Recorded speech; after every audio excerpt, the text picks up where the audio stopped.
This is House Democratic Leader Christine Greig, and this is the first of my series of our Week in Review here in the state capitol. So this actually was a pretty busy week, but it started off with some resolutions that we were very concerned about.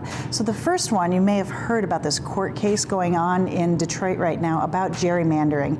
And you know, gerrymandering is the process where we draw our political lines, and it's been the case where it's favored the party in power. So this case is saying we're not going to take that anymore, and we want fair boundaries when we go into the voting booth to elect the people that represent us. So the House Republicans actually put in a resolution early this week saying, you know, we want to intervene as a body and have Speaker Chatfield represent the entire House delegation in this court case. And of course, we didn't see it that way because we don't support having political boundaries drawn to keep one particular party in power. So that kind of started off our week. It was just a voice vote, which we have the option of doing, and it did pass, unfortunately. But that court case is going on right now in Detroit, so pay attention to that. It really will impact our 2020 elections. Then we had another more contentious resolution. So you may have heard that Governor Whitmer issued what's called an executive order. And what this order did was say how she wants to reorganize our environmental quality departments here for the state of Michigan. So she created this brand new area called EAGLE. And that will replace the Department of Environmental Quality. And we all know that we've had extreme challenges with the DEQ in the last administration. So this is a fresh start for the state to focus on clean water, keeping our air clean, and making sure all our residents are safe.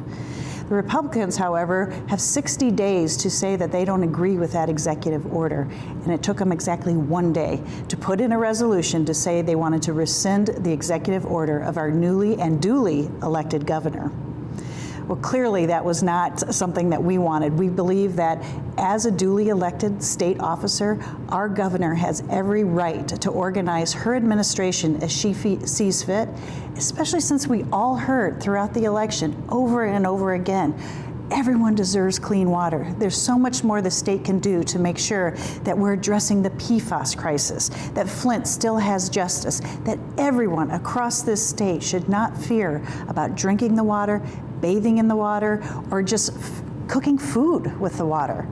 So we fought, and unfortunately, along party lines, the resolution to rescind what the governor wants to do with her departments was approved. So that ended our day on Wednesday.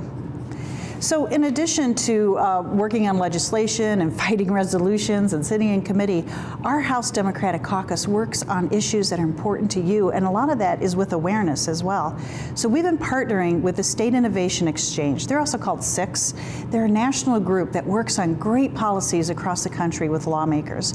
And so we are participating in Fighting for Families Week, and you may have seen a lot of social media posts on this, but our members are fighting every day to make sure everyone has access to high quality, affordable health care, that everyone has a job that has livable wages. One job really should be enough. And we work together to bring those issues to light. So thank you, Six, for partnering with us on that. We also had this week, you may have noticed, I'm wearing a Go Red button, but this is Heart Healthy Week as well, too. And so women in particular, the #1 killer of women is heart disease. And so as a legislator, or as a legislative body, it's our job to bring awareness to that, too. So we had a wonderful ceremony today with the governor in the rotunda, and we talked about the importance of a healthy diet and exercise to make sure that we all stay healthy for our families, and that we make sure that we're taking care of our loved ones as well. And of course, this is the first full week of Black History Month, so there have been amazing stories shared of the pioneers as well as current heroes that are fighting every day to make sure everyone is at the table and we have equality and equity for all. So thank you for that, and please share your stories for Black History Month as well. That kind of gives us a good wrap on what's been going on in the Capitol today and this entire week. But I hope you come back next week, because what we have is the governor's first State of the State address. It'll be Tuesday evening, and I can't wait to share with you our thoughts on that and how we are going to support Governor Whitmer. Have a great week.